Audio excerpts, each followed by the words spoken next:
복된 새해를 주신 하나님 앞에 감사를 드립니다.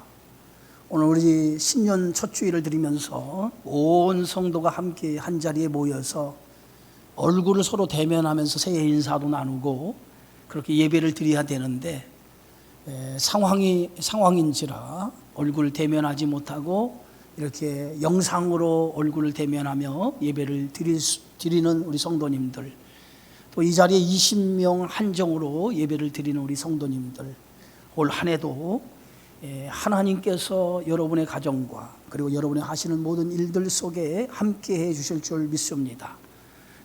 믿음으로 든든히 말씀을 붙들고 살아가는 그 복된 한 해가 되어지기를 주님의 이름으로 축복합니다. 컴퓨터 용어 가운데 리셋이라고 하는 용어가 있어요. 리셋이라고 하는 용어는 초기 상태로 되돌리는 것을 리셋이라고 말합니다. 컴퓨터가 제대로 돌아가지 않으면, 작동하지 않으면 리셋을 통해서 컴퓨터를 초기화시켜요. 그래, 초기화시켜서 다시 컴퓨터를 구동시키면 컴퓨터가 원활하게 이렇게 돌아가는 것을 보게 되어지죠. 신앙생활도 때로는 리셋이 필요하다, 저는 이렇게 생각합니다. 왜냐하면 우리가 신앙생활을 오래 하다 보면 처음 믿을 때의 그 은혜가 식어지고 사라지고 잊어져 가는 것을 보게 되어지죠. 그래서 신앙생활이 이렇게 형식만 붙드는 그 생활로 전락할 수가 있어요. 그래서 가끔 이렇게 리셋을 통해서 우리의 신앙도 초기화시켜서 처음 예수 믿을 때의 그 신앙의 감격과 그 믿음을 다시 새롭게 하는 것, 굉장히 중요하다라고 생각이 되어집니다. 운동선수가 잘 안 될 때 그런 얘기를 한다고 그래요. 기본에 충실해 있는가라고 하는 그러한 자세를 점검해 본다는 거예요. 내가 기본에 지금 충실했는가. 이 기본이라고 하는 게 굉장히 중요한데 기본에 떠나 있을 때에 운동선수에게는 침체기가 온다는 거예요. 그래서 그럴 때마다 내가 기본에 충실히 있는가라고 하는 것을 점검해 본다고 합니다.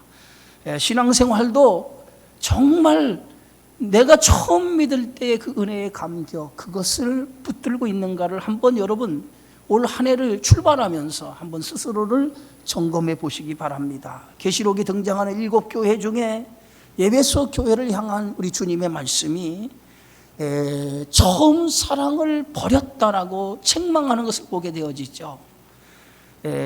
처음 사랑을 버렸다. 어디서 그 처음 사랑을 버렸는지를 생각하고 돌이켜서 회개하라. 그리고 처음 행위를 가지고 살아가라고 주님이 에베소 교회를 향해 당부하죠. 그러면서 만약에 처음 행위를 갖지 못하면 내가 내 촛대를 옮기겠다라고 이렇게 하나님께서 경고하시는 것을 보게 되어집니다. 처음 내가 예수 믿을 때의 그 감격, 그 십자가의 은혜, 그 사랑을 회복하는 것, 그것이 우리에게 그 어떤 것보다도 중요하다라고 믿습니다. 이스라엘 백성들의 문제는 어디에 있을까요? 이스라엘 백성들의 문제는 항상 하나님과의 언약을 잊어버리고 살아가는데 이스라엘 백성의 문제가 시작되었다는 거예요. 하나님과의 맺은 언약, 그것을 늘 가슴에 새기고 그것을 잊지 않고 살아가는데 그것을 잊어버리는 순간부터 그들은 우상에 빠지고 하나님의 말씀을 저버리는 삶을 살아가게 되어지는 것을 볼 수 있습니다. 오늘 본문의 이 배경을 보면 이스라엘과 블레셋이 전쟁을 하죠. 오늘 성경의 말씀에 사무엘 3장 4장 1절에 보니까 블레셋 사람들과 이스라엘이 싸우려고 에벤에셀과 그리고 암에게 서로 진을 치죠. 그리고 진영을 벌여서 전쟁을 치르게 되어져요. 그런데 이 블레셋과의 이 전쟁에서 이스라엘이 무참하게 전쟁에 패배를 합니다. 그리고 그 전쟁에서 무려 4,000명이 되는 군사가 죽임을 당해요.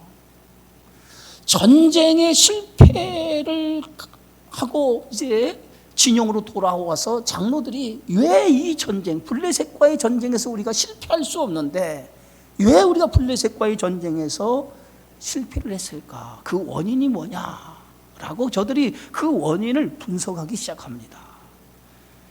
그 원인을 분석한 결과 그들이 어떤 생각을 가졌냐면, 우리가 이 전쟁을, 블레셋과의 전쟁을 치르는데 하나님의 법궤, 하나님의 임재를 상징하는 하나님의 법궤를 앞세우지 않았기 때문에 이 전쟁에서 우리가 실패한 거다, 패한 거다, 그렇게 결론을 맺어요.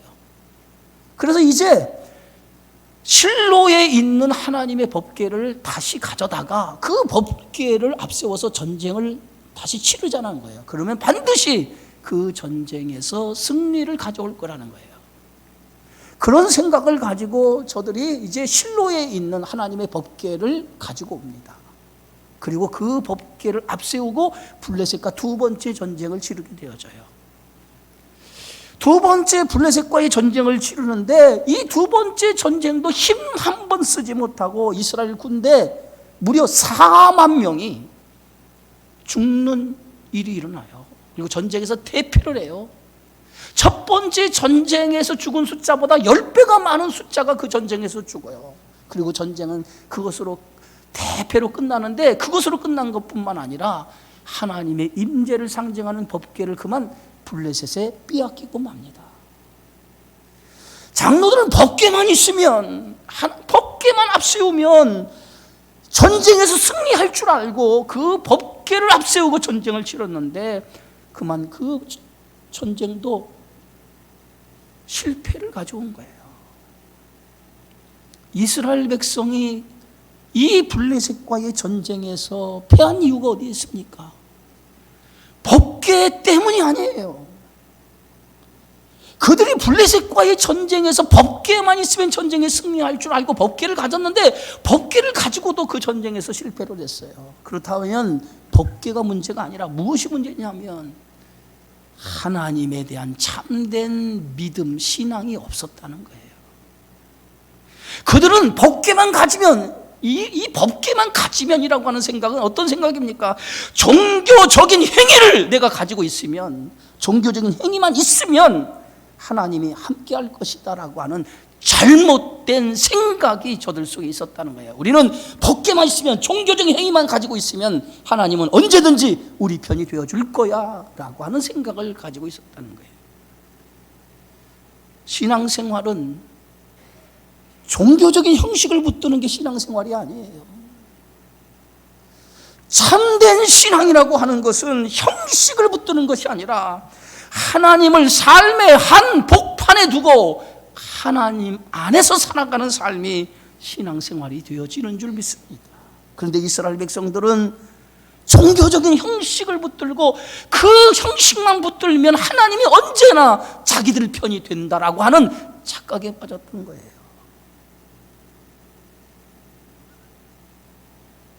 전쟁의 실패의 요인이 여기에 있습니다. 우리의 인생을 한번 뒤돌아보세요.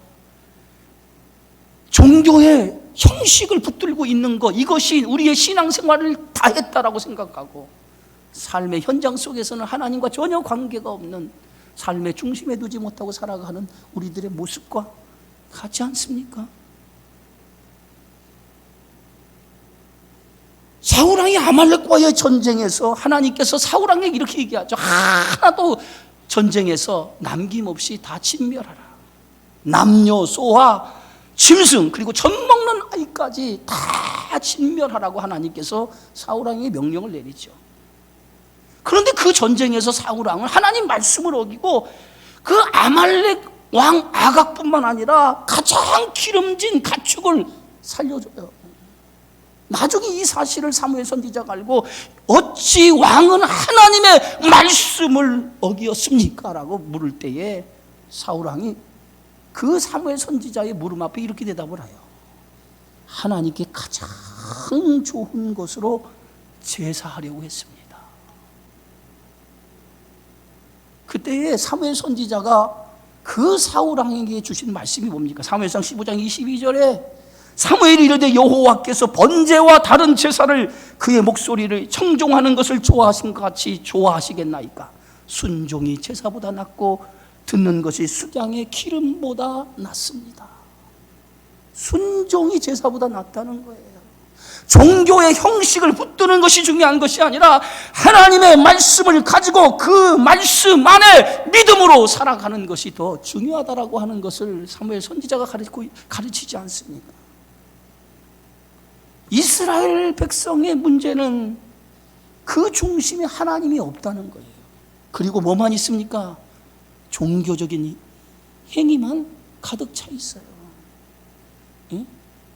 그 종교적인 행위를 붙들고 있으면 하나님이 함께 하실 것이다, 전쟁에 승리할 수 있을 것이라고 하는 착각에 빠져서 그 실로에 있는 법궤를 가져다가 전쟁을 치른 거 아니겠어요?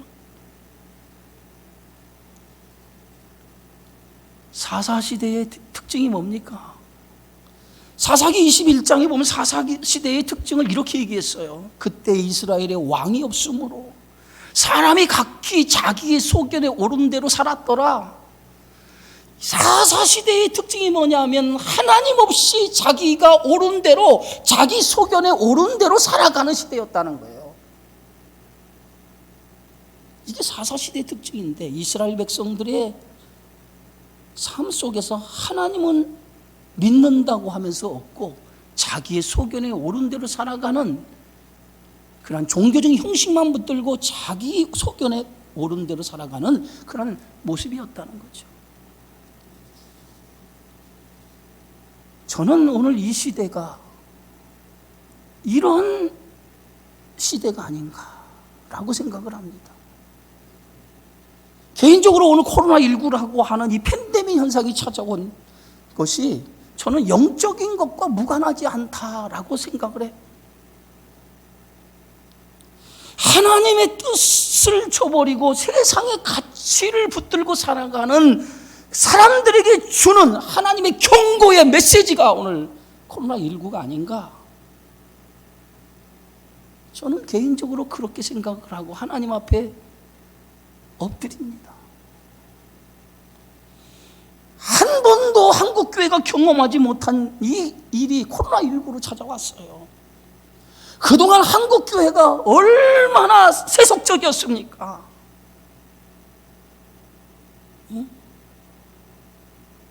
종교적인 형식에 몰두한 한국교회 성도들, 그리고 삶은 하나님 앞에 바른 삶을 살려고 몸부림침이 없는 성도들의 모습, 그게 한국교회의 현실이고 오늘 우리들의 신앙의 모습 아닙니까?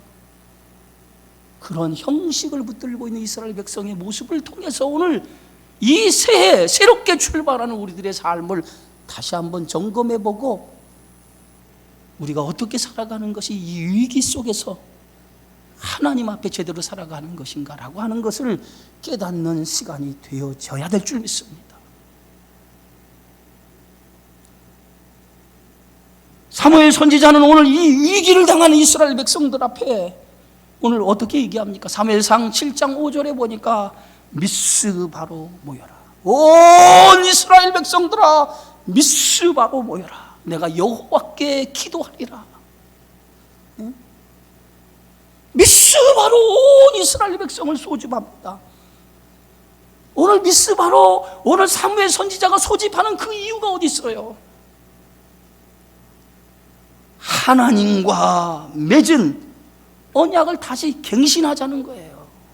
이스라엘 백성의 영적인 문제는 하나님과 맺은 언약을 이행하지 않은 데서부터 생겨진 것이라는 거예요. 그래서 이제 다시 하나님과 맺은 언약을 다시 새롭게 하고 그것을 이행하는 삶으로 돌이키자는 거예요. 그런 의미에서 미스바로 모이라. 여러분, 이스라엘 백성은 언약 백성이에요. 언약 백성은 하나님의 말씀을 붙들고 살아가야 될 백성이에요. 이스라엘 백성이 애굽에 나오자마자 광야 시내산이라고 하는 곳에 도착을 합니다.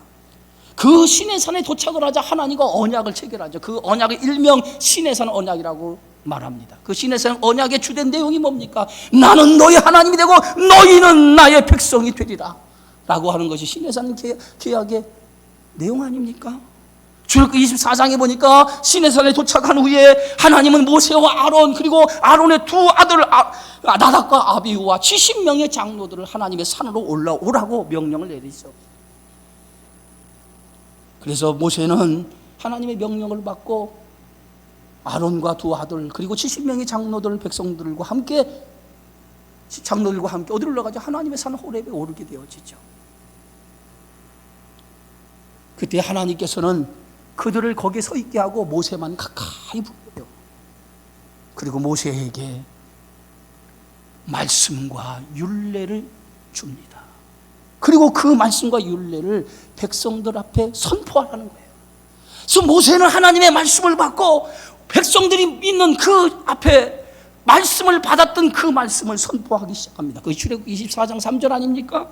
모세가 여호와의 모든 말씀과 그의 모든 율례를 백성에게 전하매 그들이 한 소리로 응답하여 이르되 여호와께서 말씀하신 모든 것을 우리가 준행하리다.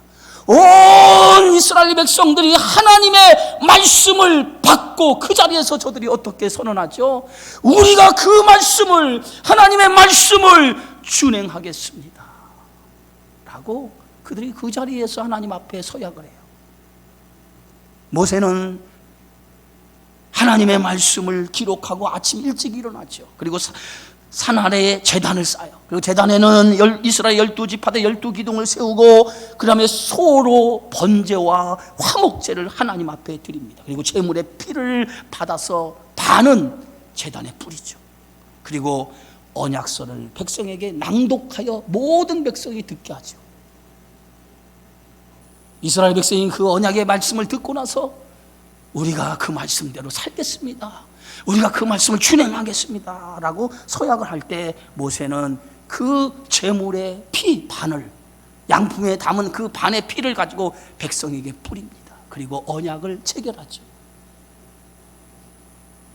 오늘 24장 8절에 보니까 모세가 그 피를 가지고 백성에게 뿌리며 이르되 이는 여호와께서 이 모든 말씀에 대하여 너희와 세우신 언약의 피니라.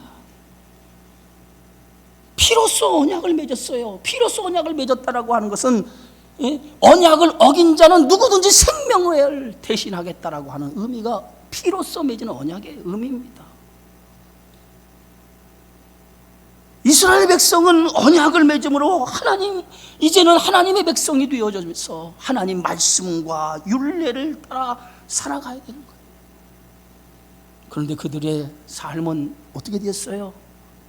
가나안 땅에 정착을 해서 그들은 하나님의 율례와 말씀을 따라 살겠습니다라고 그들이 약속해놓고 준행하겠습니다라고 그렇게 서약을 해놓고 그들의 삶은 전혀 그것과 동떨어진 삶을 살아가게 되었다는 거죠. 가나안 땅에 들어온 이스라엘 백성은 가나안 신들인 바알과 아스다로스를 섬기기 시작을 했어요. 바알과 아스다로스이 뭡니까? 풍요와 다산을 주는 신이었어요. 가나안에 정착하면서 그들에게 있어서 풍요와 다산이라고 하는 물질적인 그 유혹, 그것을 저들은 물리칠 수가 없었어요. 그래서 하나님을 섬기면서도 풍요와 다산을 주는 그 이방 신을 섬기는 그러한 어리석음에 빠지게 된 거예요. 언약 백성으로 살아가는 것보다도 세상의 물질적인 것, 그것을 더 중요하게 여겼다는 거죠. 오늘 우리들의 모습은 어떻습니까? 하나님을 믿으면서도 여전히 세속의 가치, 세상의 가치, 물질의 가치, 그걸 놓지 아니하고 그걸 붙들고 살아가고 있지 않습니까? 하나님을 사랑합니다라고 얘기하면서도 교회 문 밖에 나가면 물질의 우선적인 삶을 살아가는 모습, 그것이 우리들의 모습이 아닙니까? 여러분, 우상은 다른 것이 아니에요. 하나님보다 더 사랑하는 것이 있다면 그것이 우상이 되어지는 거예요. 블레셋과의 두 번의 전쟁에서 그들이 실패했던 이유는 우상을 섬기는 결과였다라고 하는 거예요. 우상을 섬기는 결과가 그렇게 나타난 거예요. 하나님은 더 이상 이스라엘 백성이 하나님이 되지 못한 결과가 블레셋과의 두 번의 전쟁에서 실패의 원인으로 돌아왔습니다. 이렇게 영적인 위기를 만난 이스라엘 백성들에게 사무엘 선지자가 하나님의 말씀을 선포하기 시작합니다. 사무엘상 7장 3절에 사무엘이 이르되 온 이스라엘 온 족속에게 말하여 이르되 만일 너희가 전심으로 여호와께 돌아오려거든 이방 신들과 아스다로스를 너희 중에 제거하고 너희 마음을 여호와께로 향하여 그만 섬기라. 그리하면 너희를 블레셋 사람의 손에서 건져내시리라. 오늘 사무엘 선지자는 이스라엘 백성들에게 너희 가운데 너희가 지금 마음을 두고 있는 이방 신사 신들 아스라롯 바알과 아스라스를 제거하는 거예요. 그것을 제거하지 아니하고서는 하나님이 너희 하나님이 될 수 없다는 거예요. 이 말이 어떤 말입니까? 하나님이 삶의 중심이 되지 못하고 물질이 중심이 되는 그 삶을 제거하라는 거예요. 하나님이 삶의 중심이 되어야 되는데 물질이 삶의 중심이 되는 그것을 버리지 않으면 안 된다는 거예요. 제거하지 않으면 안 된다는 거예요. 이스라엘 백성들의 이 이방 신상을 섬기는 이 모습은 어떻게 보면 한국 교회 오늘 우리들의 세속주의적인 모습이 아닌가? 우리는 심각하게 생각해보고 뼈저리게 반성을 해야 돼요. 교회는 크기를 자랑하고 많은 숫자, 얼마나 성도가 많이 모이느냐, 그것이 마치 교회의 능력이라고 생각하는 세상의 숫자와 크기에 몰두해 있는 한국교회. 성도들은 복을 많이 받은 것이 마치 하나님 앞에 축복을 받은 것이라고 생각하는 착각.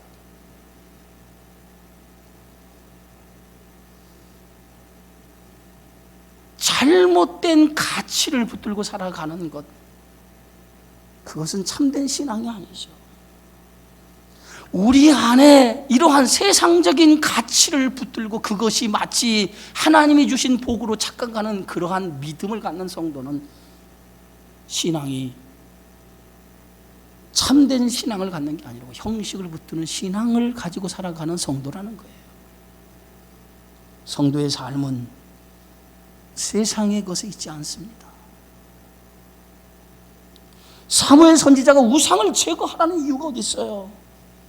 사무엘 선지자가 우상을 제거, 너희 안에 있는 바알과 아스라스를 제거하라고 하는 이유는 하나님과의 관계가 우선되지 않으면, 하나님의 관계가 회복되지 않으면 하나님은 더 이상 너희의 하나님이 될 수 없다라고 하는 선언이에요. 블레셋과의 전쟁의 두 번의 실패는 이스라엘 백성이 힘이 없어서가 아닙니다. 그들은 하나님과의 언약 백성으로 살아가야 되는데 하나님과 언약 백성으로 살아가지 못한 것 때문에 하나님의 관계가 깨진 결과물인 거예요. 그래서 사도 사무엘 선지자는 모든 이스라엘 백성들을 향해서 미스바로 모이라. 그리고 거기서 영적인 하나님과의 관계를 회복하기 위해서 금식을 선포하게 되어지는 것을 보여야 되어지죠. 모든 인생의 문제는 세상적인 것으로부터 오는 것 같지만은 모든 인생의 문제는 세상적인 것으로부터 오는 것이 아니라 하나님과의 바른 관계에서 온다고 하는 사실을 여러분 기억해야 될 줄 믿습니다. 성경에서 말하는 죄는 도덕적이나 윤리적인 것을 죄라고 얘기하지 않습니다. 성경에서 말하는 죄는 하나님과의 관계가 깨진 것을 죄라고 말합니다. 하나님과의 관계를 깨지고 그 관계가 멀어진 순간 인간은 불행이 찾아오고 그 불행의 결과가 죽음이에요. 하나님과의 관계를 회복하지 아니하고서는 답이 없다는 거예요. 그래서 오늘 사무엘 선지자는 미스바로 모여라. 그리고 그들 앞에 고백하도록 하죠. 우리가 여호와께 범죄하였나이다. 우리가 하나님 앞에 범죄하였나이다. 하나님의 언약 백성으로서 말씀과 율례를 붙들고 살아야 될 우리가 하나님의 말씀과 율례를 붙들지 못하고 세상의 가치, 세상의 물질에 탐하여 그것에 붙들려 살았습니다라고 하는 가슴을 치고 애통하며 통회하는 그런 일들이 먼저 우선되어져야 된다는 거죠.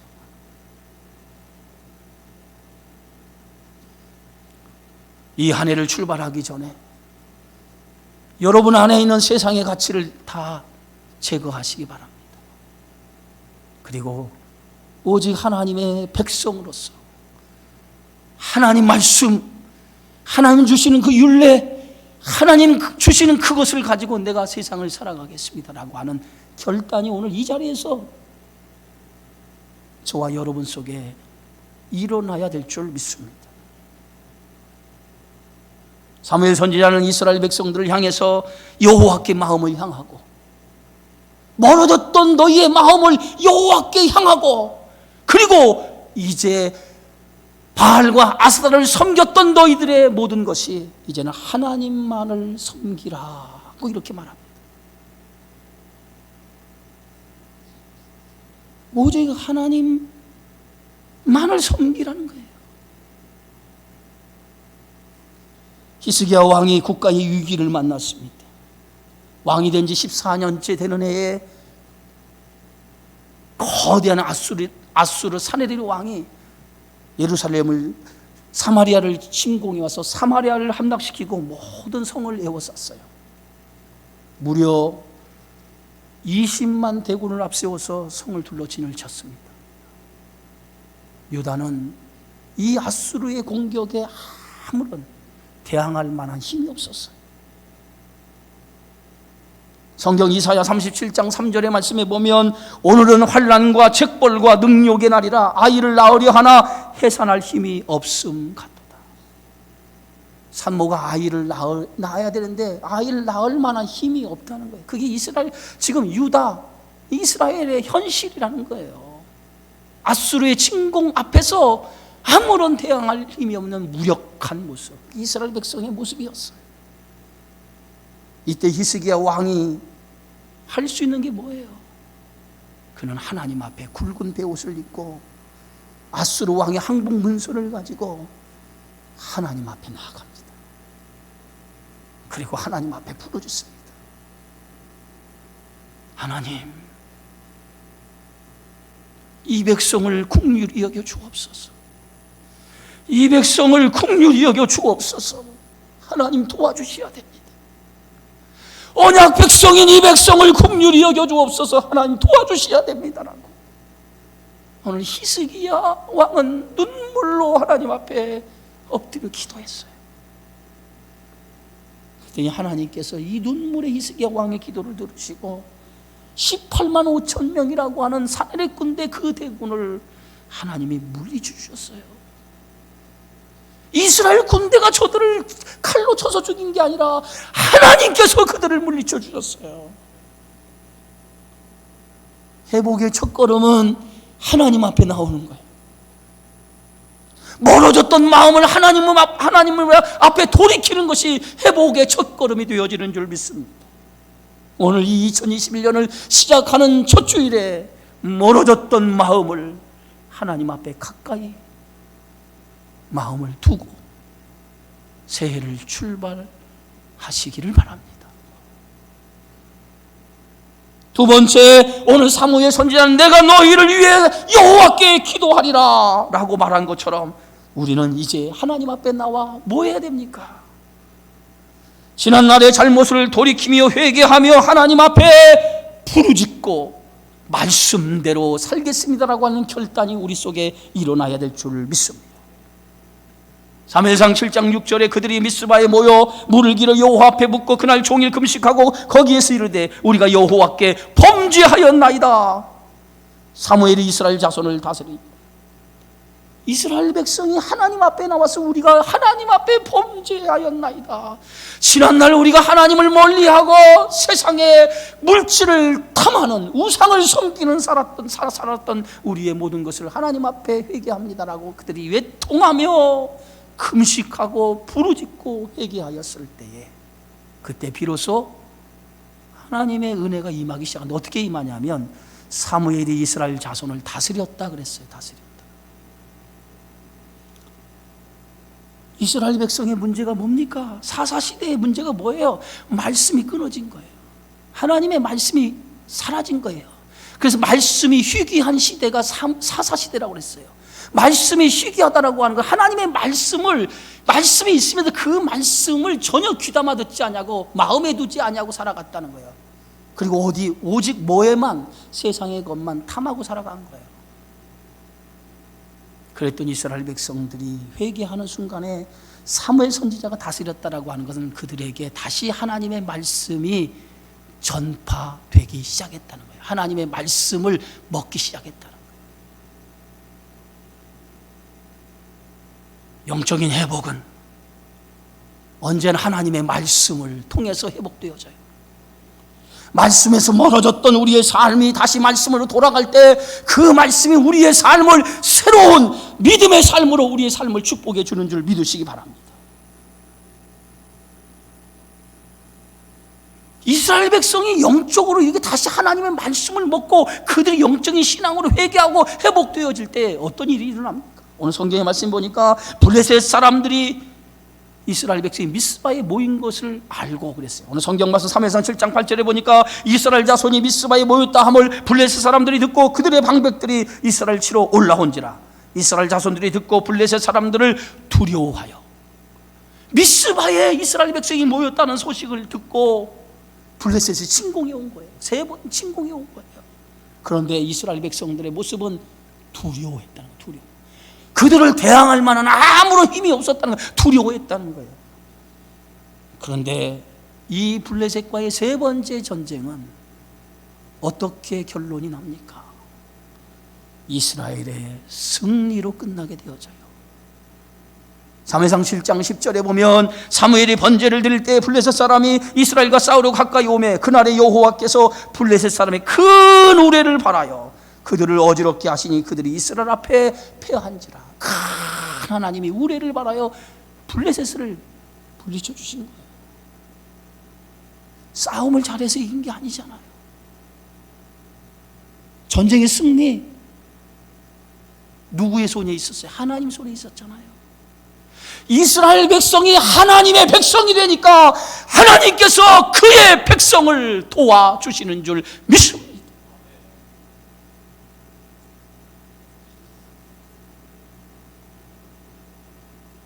이스라엘 백성들은 2번의 블레셋과의 전쟁에 실패했어요. 법궤를 앞세우고도 실패했어요. 근데 3번째 전쟁에서 승리한 이유는 하나님 앞에 말씀으로 돌아섰기 때문에 승리를 가져온 거예요. 성도가 살아가는 힘은 세상의 것에 있지 않아요. 하나님 안에 있어요. 다윗은 사무엘상 17장 45절에 골리앗과 전쟁을 치르면서 이렇게 말하죠. 다윗이 블레셋 사람에게 이르되 너는 칼과 창과 단창으로 내게 나오거니와 나는 만군의 여호와 이름 곧 내가 모욕하는 이스라엘 군대 하나님 이름으로 내게 나아가노라. 골리앗과의 싸움에서 승패의 요인이 힘에 있지 않다. 칼과 단창이 있지 않다는 거예요. 어디에 있어요? 만군의 여호와의 손에 있다는 거예요. 믿음의 삶은 하나님 안에 살아가는 것이에요. 하나님은 우리의 믿음의 크기만큼 역사하신다라고 말하고 있습니다. 풍랑 앞에 두려워하는 제자들을 향해서 어찌하여 무서워하느냐 믿음이 작은 자들아 하시고 바람과 바다를 꾸짖으시며 바람과 바다 그 순간에 파도가 잔잔해지고 바다가 잔잔해졌던 것을 보지 않습니까? 사랑하는 성도 여러분, 세상의 것 그것에 붙들려 살아가는 성도가 돼서는 안 돼요. 오직 우리가 붙들고 살아가야 될 삶은 삶의 한복판에 하나님을 두고 살아가는 거예요. 그 하나님을 두고 살아갈 때에 세상의 방법이 아닌 하나님의 방법으로 우리를 인도해 주시리라 믿습니다. 사무엘상 7장 12절에 사무엘이 돌을 취하여 미스바와 센 사이에 세워 이르되 여호와께서 여기까지 우리를 도우셨다고 그 이름을 에벤에셀이라 했다고 그랬어요. 근데 이 에벤에셀에 이 여호와께서 우리와 함께 우리를 도우셨다라고 하는 뜻인데 실제 이 에벤에셀에서 첫 번째 전쟁을 치른 거예요.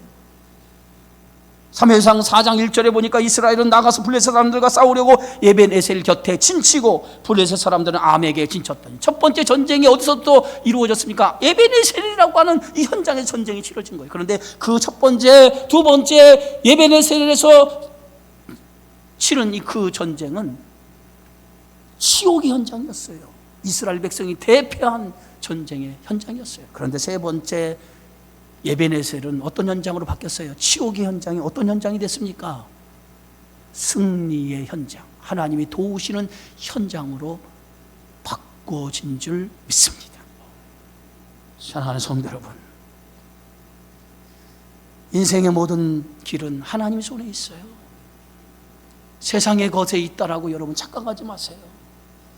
여러분 안에는 세상적인 모든 것, 우상 내려놓고 오직 한 마음의 한복판, 삶의 중심에 주님만 두고 2021년을 살아가시기 바랍니다. 그러면은 치욕의 에베네셀이 변하여 하나님의 도우시는 에베네셀의 삶으로 우리의 삶을 하나님이 바꾸어 주실 줄 믿습니다. 그런 2021년 한 해가 되어지기를 주님의 이름으로 축원합니다. 존귀하신